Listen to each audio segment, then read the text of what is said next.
Olá, amigos do canal Caps Vlog, sejam bem-vindos a mais um Caps Vlog. Esse Caps Vlog eu queria poder conversar com vocês um pouco sobre influências.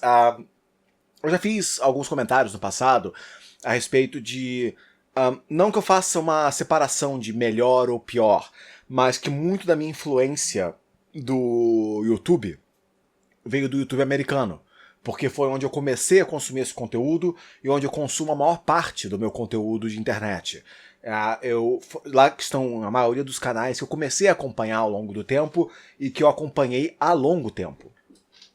Mas com todos esses anos e tempo de produção no Brasil, no conteúdo brasileiro, eu também fiz vários amigos e conheci muita gente na internet brasileira e produtores de conteúdo de uma forma que talvez vocês não conheçam. Pessoalmente, por trás das câmeras, conversando. E são pessoas que me influenciaram, às vezes de pequenas formas e em pequenos momentos. E eu queria fazer meio que uma cápsula do tempo. Gravar um vlog em que eu apenas corria por alguns, não todos, mas alguns desses momentos e algumas dessas lembranças que eu tenho que gravaram na minha mente o que eu penso de certas pessoas, de uma forma positiva. E eu queria poder meio que partilhar para vocês como é que à medida que você vai crescendo no YouTube, você vai experimentando e conhecendo e criando novos relacionamentos e relações com pessoas. Uma das primeiras memórias que eu tenho, assim, de mexer com outro criador de conteúdo foi numa das minhas primeiras BGS, a Brasil Game Show, em que a gente estava um grupo de pessoas que conversava via internet. A gente tinha ido para Brasil Game Show e eu não tinha com quem dividir o meu quarto de hotel. Então eu ia bancar o meu quarto de hotel sozinho. Não era nem hotel, era um motel, porque era mais barato. E a pessoa que acabou dividindo o quarto comigo foi o Corey, quando ele ainda era o Corey das antigas. E eu lembrando, assim, dessa época, a gente se conheceu no hotel. Foi a primeira vez que a gente se viu pessoalmente. E a gente não tinha nem passado tempo sozinho, sabe? Não tinha uma conversa entre nós ali naquele momento. Então a gente foi se conhecer lá, na hora, pra BGS. E foi tipo... eu lembro daqueles primeiros dias de conversa. Tanta coisa aconteceu em tão pouco tempo. Eu expliquei pra ele a minha visão do YouTube, ele me explicou a dele. O que a gente queria, quais eram os nossos sonhos, quais eram os nossos objetivos, por que a gente estava ali, o que a gente queria tirar daquilo. O Corey já estava no jogo há algum tempo, eu estava engrenando, e eu lembro que eu falei pra ele a minha visão da BGS, por que eu estava na BGS. E o fato de que eu tinha um canal com 200 inscritos na época, o Caps Lock, e eu já tinha conseguido a minha credencial de imprensa na BGS naquela época, e eu tinha um grande orgulho daquilo. E foi quando a gente estava conversando ali no quarto de hotel, em que eu disse pra ele que, pra mim, a BGS era tática de guerrilha. Eu tava ali como oportunidade, eu não tava ali pra jogar joguinho, ninguém ali me conhece, eu não tenho nenhum fã no evento, mas eu tenho um monte de cartão de negócios que eu fiz pra mim mesmo. E a ideia é eu ir em todos os stands do evento e deixar pelo menos um cartão em cada um na mão de alguém. E eu tô ali com literalmente sangue nos olhos e faca no dente. Eu falei isso pro Corey, porque eu não sei se ano que vem eu vou ter outra chance. Eu não sei se eu vou ter outra oportunidade de ter acesso a empresas e falar com alguém que representa a Capcom, a Square Enix, a Bandai, a Microsoft, a Sony. Então, já que eu tava ali e eu tinha um crachá de jornalista no meu peito, eu tinha que fazer uso daquilo. E eu fiz, sabe? E foi uma coisa tão bacana que, assim, eu lembro que a gente chegou num dos dias da BGS, a gente voltou exausto pro quarto, de tipo, a gente não conseguia nem andar. E aí eu falei com ele, acho que foi um dos últimos dias da BGS. Aí eu falei pro Corey, cara, a gente ralou tanto, porque o Corey entrou na brincadeira comigo. Ele não tinha cartão de negócios dele ainda, mas ele começou a ir comigo em tudo. E quando eu pegava um cartão de negócio, eu dava pra ele, falava, copia esse e-mail, copia esse telefone, copia esse nome, tudo que é meu é seu. Tamo junto. Agora é a gente até o final. Tudo que cair na minha mão é seu. E ele fez a mesma coisa comigo. E a gente começou a trocar e eu saí com um bolo de cartão de contatos que ajudou muito o canal naquele início. Mas eu lembro que a gente voltou exausto daquele evento. E aí eu falei com ele, cara, porra, foda-se, a gente tá aqui quebrado, fudido, sem dinheiro, sem porra nenhuma. Eu tenho um dinheiro do meu salário. Vamos fazer uma boa janta? Vamos parar de comer lanche pelo menos um dia? Vamos comemorar essa BGS que foi um sucesso? Aí eu liguei pro restaurante do motel e pedi um estrogonofe. E eles trouxeram pra gente, e aí a gente sentou no chão do quarto do hotel e a gente tava lá comendo estrogonofe, conversando tarde da noite, 11 horas da noite, apenas trocando ideia. Eu lembro que enquanto a gente estava conversando, eu encostei numa dessas estantes que era uma prateleira que ficava presa na parede. Eu estava conversando com o Corey, eu encostei na estante e a estante era tão vagabunda que os parafusos que prendiam ela na parede soltaram. A estante inteira veio ao chão, junto com a TV, junto com as nossas mochilas, com tudo, veio tudo ao chão. A gente começou a entrar em pânico, olhando pra cara do outro, que a gente ia embora na manhã seguinte. Aí a gente começou a levantar, empurrou a estante de volta na parede, tirou tudo de cima dela, e a estante ficou colocada de volta no lugar. Eu lembro que a gente entrou no banheiro para tomar banho e a gente começou a rir porque tinha uma luz azul em cima do chuveiro, do box do chuveiro. E a porta do banheiro era uma porta de vidro, porque era um motel. E era só nós dois dividindo 2 camas de solteiro no quarto. Então essas memórias meio que, sabe, são momentos que marcam o que uma pessoa é pra mim. E eu guardo isso e vou pra frente com essas memórias, e isso acaba me replicando o tipo de pessoa que eu conheci naquele momento. E ao longo dos anos eu consegui ver como é que o Corey evoluiu como ser humano, como pessoa. E, sabe, quando você conhece alguém e você observa essa pessoa crescendo ao longo dos anos, você consegue ver se essa pessoa se afastou ou não daquilo que ela era. E o Corey, ele conseguiu se afastar dos pontos fracos dele, mas ele ficou ainda melhor nos pontos fortes dele. E eu consigo observar isso ao longo do tempo. Então é uma coisa que eu guardo muito na minha memória, sabe, alguém que me incentivou muito, porque eu tinha muito orgulho do trabalho dele, de ver ele trabalhando com gosto, com paixão, com vontade, e cada conquista dele me deixava cada vez mais feliz, porque eu ficava muito feliz de poder ver ele indo além, conseguindo as coisas. E quantas vezes eu ouvi ele me falando pessoalmente que ele queria fechar o canal, ou que ele queria abandonar tudo, ou que se nesse mês o canal não fosse pra frente ele ia largar tudo. E a gente conversava e trocava ideia e falava tal. E foi sempre essa troca de energia, essa troca de incentivos. Eu posso honestamente dizer que se não fosse por ele eu não estaria aqui hoje. Mas ele não é a única pessoa que teve uma influência em mim nessa forma. A outra pessoa que eu conheci na BGS que me influenciou de uma forma muito positiva foi o Ronaldo, o Gato Galáctico, como vocês conhecem. Eu conheci ele quando ele estava fazendo a série do Coelho. E foi na BGS também. A gente tava lá, o Sr. Wilson, o Corey, tava todo mundo junto, dividindo o quarto de hotel, o Fiaspo, o Guzang. Tava todo mundo dividindo o quarto de hotel porque era mais barato. E eu conheci o Ronaldo, assim, a gente tava no corredor do hotel, e eu tava vendo o Ronaldo conversar com o Wilson. E eu reconheci ele, mas sabe quando você não tem certeza que a pessoa que você tá vendo na sua frente é a mesma pessoa que você viu no YouTube? Aí eu lembro que eu falei, pô, desculpa, você é o Ronaldo do Gato Galáctico? Ele falou, sou. Eu falei, pô, cara, eu adoro sua série. Eu não entendo o Coelho, mas eu adoro. Aí ele começou a rir, a gente apertou a mão. Foi ali que eu conversei, foi a primeira vez que eu falei com ele. E hoje em dia, vendo o Ronaldo, tipo, vocês não têm ideia, cara, de como é que ele tá melhor hoje. Ele tá mais feliz, hoje em dia ele dá emprego pra um monte de gente, hoje em dia ele produz mais do que nunca, é um cara que... vocês não têm... Se o Ronaldo tirasse a camisa dele, metaforicamente falando, vocês iam ver um monte de cicatriz de facada que ele tomou nas costas ao longo dos anos.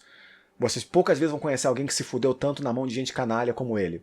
Mas ele usou tudo isso como energia para continuar andando para frente. E não parou de crescer até se tornar maior do que todo mundo que já fudeu ele antes. E ele conseguiu. Mas naquela época, ele era todo magrelinho, bolsas enormes, pretas, debaixo dos olhos, de alguém que parecia que sofria insônia, sabe? E hoje em dia tá aí, saudável, parrudinho, tá todo fortinho ele hoje, melhor do que nunca. E foi uma pessoa também que, ao observar, eu lembro um momento em particular com ele na BGS, a gente estava na sala de imprensa, quando ainda tinha sala de imprensa para youtuber, e ele estava conversando com a galera, e tinha um grupo de pessoas sentado numas cadeiras próximo da gente. E quando eu entrei na sala, essas pessoas estavam falando com o Ronaldo, pedindo pra ele fazer as vozes do personagem dele, do Coelho. E o Ronaldo tava ali meio que sem graça, porque imagina alguém chegar pra você e falar, faz a voz! Aí você fica meio que, pô, agora não, cara, eu tô aqui conversando, tô cansado, sabe, eu nem te conheço direito, a gente tá se conhecendo agora e tal. E os caras ficaram insistindo. Por uns 2, 3 minutos, eles ficaram assim, não, que isso, pô, faz a voz aí, a gente gosta tanto do seu material, só quero ouvir você fazendo ao vivo, faz a voz aí, faz a voz aí. De novo, de novo, de novo e de novo. E o Ronaldo, educadamente, super quietinho, super na dele, fala, pô, desculpa, cara, eu tô cansado, não tô com cabeça agora, não consigo fazer assim do nada e tal. E meio que desarmou a situação. E isso também ficou na minha cabeça, sabe? Aquele negócio da a pessoa lidar com o mundo ao redor dela, ainda tentando navegar esse mundo maluco de youtubers e web celebridades. E esse momento ficou comigo desde aquela época, sabe? Desde anos atrás. Uma pessoa que você vê que tinha uma paixão pelo que ela estava construindo, viu que a comunidade do YouTube não respeitava a arte dele, de animação, de criação, e tentou fazer outra coisa. E quando ele chegou num patamar muito alto, aos poucos ele começou a voltar e abraçar a origem dele. E continuou construindo algo que gerou um legado, que vai ficar pra frente. E aquilo ali também me incentivou muito, sabe? Aquele negócio de ter confiança no que você cria, abraçar as suas criações, abraçar quem você é e não ter medo de evoluir, não se prender ao seu ego de criador. Deixar que o seu conteúdo seja livre e ele evolua com a comunidade ao seu redor para que você possa se tornar maior e não duvide que vai ter gente que vai te dar facada nas costas, que vai foder com a tua vida, que vai foder com o teu trabalho. Às vezes apenas porque pode, às vezes porque tem inveja, às vezes porque quer o que você tem, ou às vezes porque quer evitar que você chegue perto de ter o que eles têm. E isso também ficou muito comigo. Outra pessoa que eu também conheci na BGS foi o próprio Wilson. E eu lembro muito que quando eu conheci o Wilson, eu ainda não conhecia a fundo o trabalho dele. Eu sabia o que era, mas eu não conhecia muito ele. Quem me apresentou em detalhe o trabalho dele foi o Corey. Porque quando o Corey apresentou o trabalho do Wilson, eu falei, é tipo um John Tron brasileiro. Aí o Corey falou, não, olha isso. Aí ele começou a mostrar os vídeos. E aí eu comecei a ver o material do Wilson, eu comecei a entender, entendi o que ele tá tentando fazer aqui. E aí a gente foi conversando com ele e vendo que era um cara que tem uma puta de uma paixão por games, que assim, é um cara que, quando ele começa, eu lembro que uma pessoa deu pra ele um cartucho do Nintendo DS, do Capitão América, o jogo Capitão América do Nintendo DS. E eu lembro disso porque ele não tinha um DS com ele na BGS, mas eu estava com o meu. E ele testou o jogo no meu DS. E quando eu estava vendo aquele jogando o Capitão América do Nintendo DS, o sorriso na cara dele, ele tá jogando um jogo bosta, para quem conhece videogames, você sabe quando um sorriso é verdadeiro. Quando a pessoa curte encontrar um jogo ruim, uma curiosidade ruim, o sorriso era verdadeiro. Isso ficou muito comigo. Outra coisa que ficou muito comigo foi que um dia desses que a gente estava andando em grupo, e o Wilson e o Corey já eram muito mais conhecidos, então tinha muita gente que ia falar com eles, eu tava só andando ao redor deles, ninguém sabia que eu existia, então eu ficava por perto deles, vendo a galera falar com eles, pedindo autógrafo, pedindo foto, o tempo todo com eles e tal, e a gente tava cansado, a gente tava exausto, já era os últimos dias da BGS, e a gente resolveu ir no shopping, que era do outro lado da rua, comer alguma coisa, porque na BGS tudo era muito caro, e a gente tinha passes para entrar e sair do evento livremente. Então a gente meio que navegou pelo evento, saiu de fininho e fomos pro shopping. E a ideia é que o Wilson também vinha com a gente. E a gente se desencontrou no meio do caminho, porque multidão acontece. E depois a gente tentou ligar para ele, tentar localizar ele, onde é que ele tá, onde é que ele não tava, tal. E a gente não conseguiu encontrar. Aí depois que a gente foi encontrar com ele, a gente encontrou o Wilson, tava lá todo agitado, falando, pô, cara, onde é que vocês estavam? Eu tava procurando vocês. Falou, pô, a gente viu uma brecha e saímos pra vir comer alguma coisa aqui fora. E você ficou lá no evento? Eu falei, pô, claro que eu fiquei. Eu vou ficar lá até falar com todo mundo. Isso aí foi uma frase que o Wilson falou pra mim que ficou muito na minha cabeça. Tipo, a gente sempre foi um dos primeiros a entrar no evento. A gente sempre entrava no evento nas primeiras horas. Porque eram as únicas horas que a gente tinha para fazer contato comercial e conhecer as coisas, e ver as coisas, e agendar coisas. E depois, à medida que o público ia indo, a gente ia fazendo o que dava para fazer no correr do dia. Mas nas primeiras BGS que a gente sempre foi um dos primeiros a entrar e dos últimos a sair. E o Wilson, em específico, ele ficava no evento até ele falar com todo mundo que tinha ido lá ver ele. As pessoas falavam, pô, Wilson, vim aqui na BGS só porque eu vi que você estava aqui. E ele falou, porra, cara, eu não posso sair daqui porque tem gente que veio aqui só pra me ver. Então eu tenho que estar aqui e eu tenho que dar atenção pra esse pessoal. Porque eles estão aqui só por minha causa. E esse era o raciocínio dele. Então ele estava lá na BGS pra isso. Não era pra fazer contato com empresa, não era pra ficar fazendo contato com youtubers maiores, não era pra fazer collab com ninguém. Ele estava ali pra curtir os amigos, pra curtir o evento e pra celebrar o público que estava ali pra celebrar ele. E isso ficou muito comigo, sabe? Ver que a forma como ele falou isso era natural, não teve um pensamento por trás. Ele apenas disse, eu tô aqui porque tem gente vindo me ver. Então por que eu não estaria aqui? Não faz sentido pra mim. Então você tem aquela paixão pelo público, aquele respeito pelo público. Foi inclusive a mesma BGS em que um outro youtuber, que eu nem me lembro quem é, honestamente, eu verdadeiramente não me lembro, ele tinha recebido desenhos de presente de um inscrito. E o cara entrou na sala de imprensa, onde todos nós estávamos, pegou os desenhos do inscrito que tinha dado pra ele, aí falando com os amigos dele rindo, eu pelo menos não ouvi a conversa, e jogou na lixeira, e foi embora. E a gente olhou aquilo e ficou, caralho, olha isso. E no mesmo evento, pouco depois, o Wilson falando pra gente, eu não vou sair do evento até eu falar com todo mundo que veio falar comigo. Sabe? Então você tinha um contraste ali de imagens das pessoas. E isso também ficou na minha cabeça de uma forma impressionante. Uma coisa que eu lembro muito, assim, o outro também foi o próprio Guzang, que eu também conheci na BGS pessoalmente. E tipo, mesmo tendo falado com ele apenas esporadicamente, algumas vezes, um cara que já era famoso, grande no meio, que tinha um grande público ao redor dele, eu não era ninguém ali na época. Eu não sou ninguém hoje, imagina na época, então. Mas era o tipo de coisa que, assim, quando ele me viu no evento, eu tava num grupo, ele tava com a outra metade da galera. E a gente chegou na BGS. Quando ele me viu, ele olhou, Araújo! E veio, atravessou a galera inteira e veio me dar um abraço.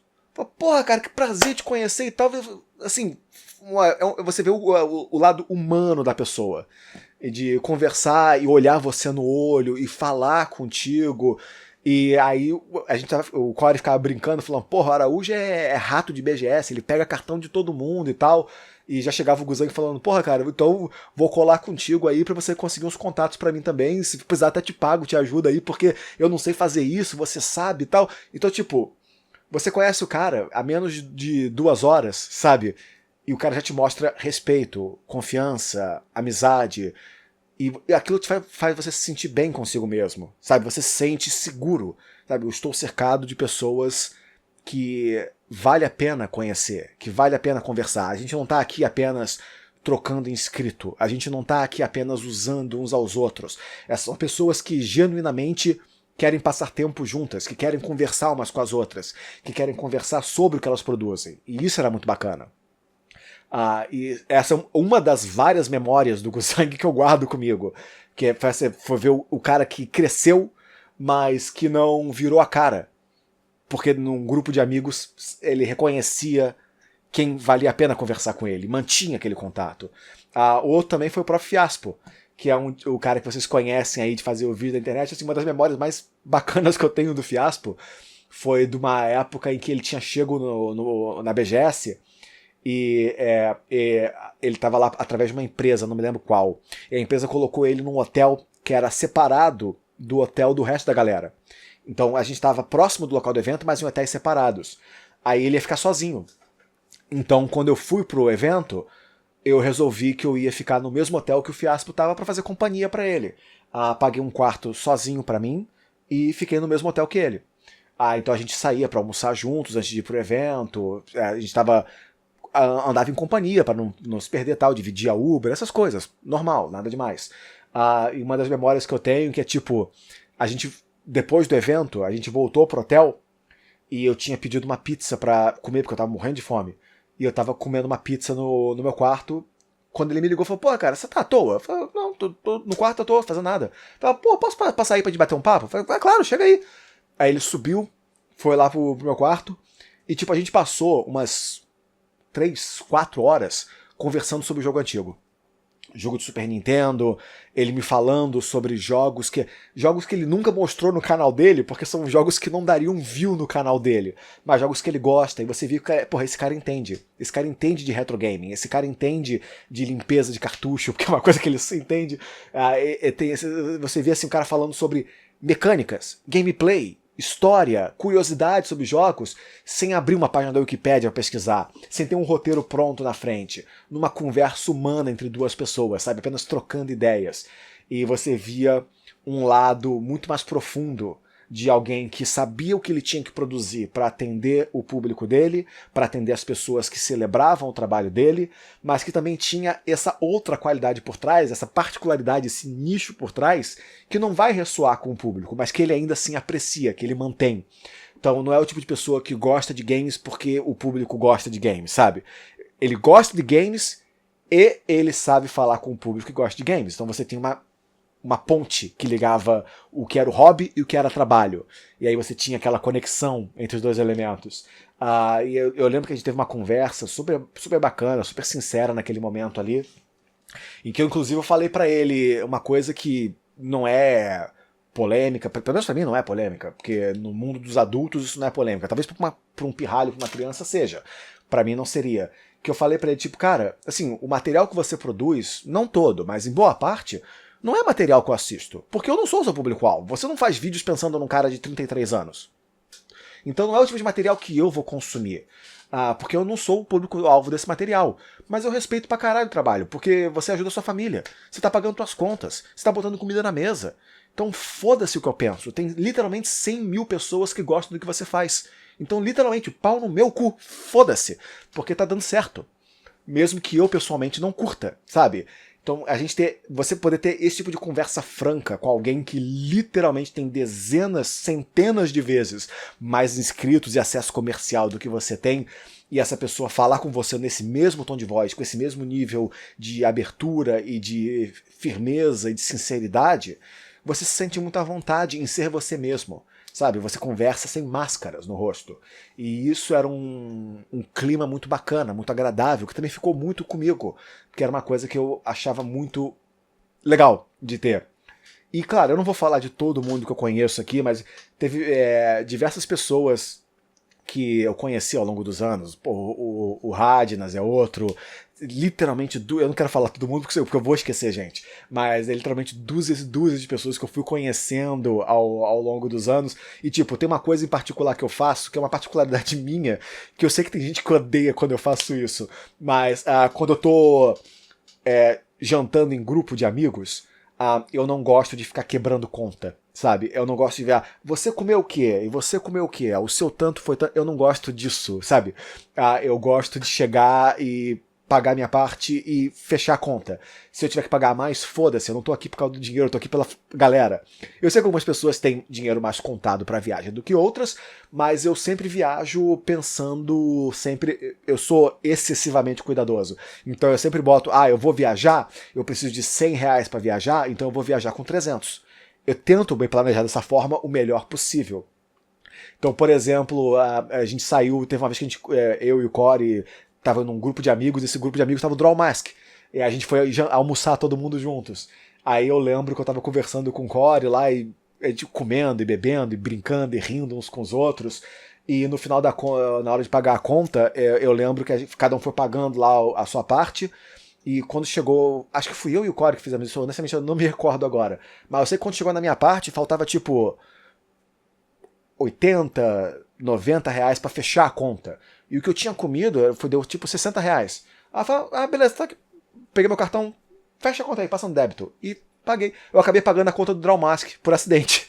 Assim, por acidente. Eu sabia o que eu tava fazendo, mas eu não sabia de quem que eu tava pagando o extra. Eu sabia que eu tava pagando pra fechar a conta. Eu falei, vamos pagar essa porra, depois a gente vai embora.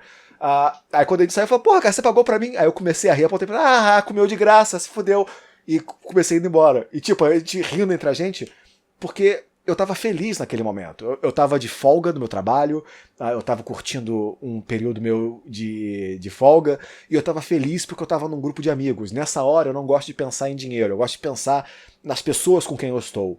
Aí a pessoa falou, porra, cara, não precisava, eu pagava. Eu falei, então beleza, então você paga um sorvete pra todo mundo ali. E vambora, resolve-se, foda-se, eu não tô nem aí pra essa hora. Se eu posso, eu faço, se eu não posso, eu não faço. Eu podia, logo eu fiz, bora. Mas é porque eu me sentia confortável com aquelas pessoas, eu me sentia feliz com aquelas pessoas. E o que eu guardo são as fotos, as memórias, as conversas, as risadas. Ver a cara do Corey de provar saquê pela primeira vez, a cara do Drawmask em provar foi lamen pela primeira vez, a cara do Hadida de provar uma cerveja japonesa pela primeira vez, o Limite Final também, sentando ali com a gente, escolhendo o ramen diferente. Eu mesmo, que nunca tinha comido lamen verdadeiro num restaurante japonês de verdade. Essas são as memórias que eu guardo pra mim. E essas pessoas acabam fazendo pequenas partes dessa longa história. É a parte dos bastidores que o público nunca vai ver. Mas são os pontos positivos. E como eu disse, tem muito mais do que isso. Tem muito, muito mais do que isso. Toda a minha história com o Thunder e a criação de videogames. Teve a vez que eu fui... Eu e o Corey, a gente foi convidado pelo Platina para ir assistir o Videogames Live, e o cara conseguiu ingresso pra gente, a gente foi lá pra casa dele.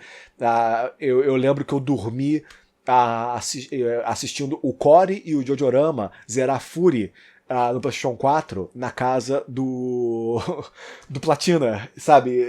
Esses momentos de estar ali sentando e conversando, e o pessoal já teve gente vindo em live falar comigo, o que você acha do Platina, que hoje em dia ele é capacho do Felipe Neto? Eu falei, cara, você não conhece Platina. É uma das pessoas que teve uma história de vida mais impressionante que você pode conhecer na sua vida, e para um cara passar pelo que ele passou e ainda ser uma boa pessoa do outro lado, é absolutamente incrível.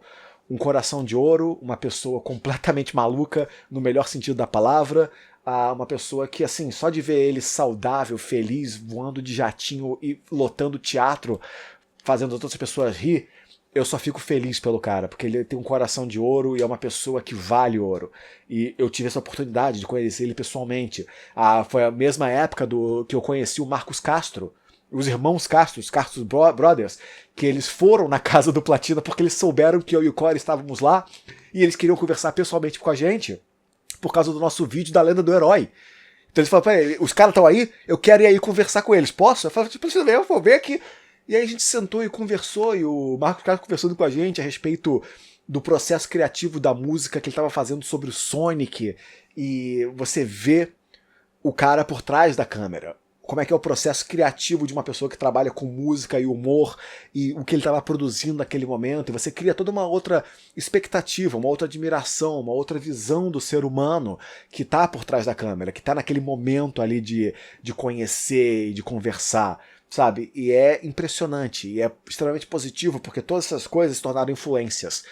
Não influência de canal do YouTube me influenciando, mas influência dos contatos humanos, dos seres humanos que eu conheci ao longo da jornada no YouTube, e que me influenciaram de uma forma positiva, que me mostraram que vale a pena ter paixão, que vale a pena ser sincero, que vale a pena conversar com as pessoas de uma forma franca e honesta, que vale a pena valorizar boas amizades, que vale a pena valorizar os bons momentos, e rir junto, e celebrar junto, e tentar ao máximo possível proteger essa positividade, mesmo que a gente não concorde em tudo, mesmo que a gente bata cabeças de vez em quando, mesmo que a gente discorde de vez em quando, ou até brigue de vez em quando, mas manter essas memórias vivas valem a longo prazo. E são todas memórias que eu guardei junto comigo, que eu queria poder partilhar com vocês. Porque esse é um lado que vocês simplesmente nunca vão ver. Vocês nunca vão ter acesso a esse tipo de coisa. Porque não é a mesma coisa de um fã chegar e pedir um autógrafo num evento, ou então você sentar com um cara depois de 8 horas de trabalho e dividir uma cerveja, ou dividir um cachorro quente e bater um papo, sabe? Em off. Sem pensar em vídeo, sem pensar em canal, apenas conversando, ou então passando em lojinhas e vendo bonecos e action figures, ou procurando mangás antigos juntos. É o lado humano de fazer amizades no YouTube que me melhorou como ser humano, que me melhorou como pessoa. E é algo que eu quero levar pra frente. Não apenas eu quero levar pra frente, como eu quero poder partilhar com vocês também, que é o motivo por trás desse vlog aqui agora. Então, eu espero que de alguma forma, de algum jeito, esse vlog tenha sido positivo e agradável para vocês, que seja útil de alguma forma, e até que a gente se encontre aqui de novo. O meu nome é Araújo, esse é o canal Caps Lock. Eu gostaria muito de poder ver todos vocês aqui de novo no próximo vídeo. Olá amigos do canal, aqui é Araújo, apenas para avisar a vocês que agora nós temos oficialmente uma caixa postal do canal Caps Lock. Então, caso você queira mandar pra gente um cartão postal, uma cartinha, um jogo antigo ou literalmente qualquer coisa, você pode utilizar o endereço na sua tela para enviar o que você quiser para a caixa postal oficial do canal Caps Lock. Muito obrigado por apoiar o canal e eu espero ver vocês por aqui.